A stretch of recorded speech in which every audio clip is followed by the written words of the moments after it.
America સામે surrender થઈ ગયા છે। કદાચ એપ્સ્ટીન ફાઇલનું કારણ હોઈ શકે કે બીજા કોઈ ધંધાદારી કારણ હોય, પણ જે રીતે સરેન્ડર થયા એના કારણે આજે આખા દેશમાં ગેસની અછત સર્જાઈ છે। પહેલા લોકો નોટબંધીમાં લાઈનોમાં ઉભા રહ્યા, કોરોનામાં દર ભટક્યા, આજે ગેસની બોટલ લેવા માટે દર ભટકી રહ્યા છે।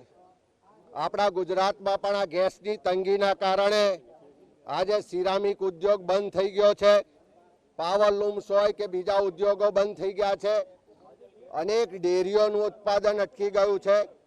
એવા સંજોગોમાં આ દેશના પ્રધાનમંત્રી આ ભાજપની ડબલ એન્જિન સરકારને લોકોને મોંઘવારીમાંથી રાહત તો ના આપી, પણ આજે મોંઘા ભાવે ગેસનો સિલિન્ડર લેવા માટે પણ દર ભટકવું પડે છે। બીજા રાજ્યોમાં 500 રૂપિયાનો ગેસનો બોટલ આપવાની જાહેરાતો થાય, અને આ ડબલ એન્જિનની સરકાર ગુજરાતની ગૃહિણીઓને મોંઘો ગેસનો બોટલ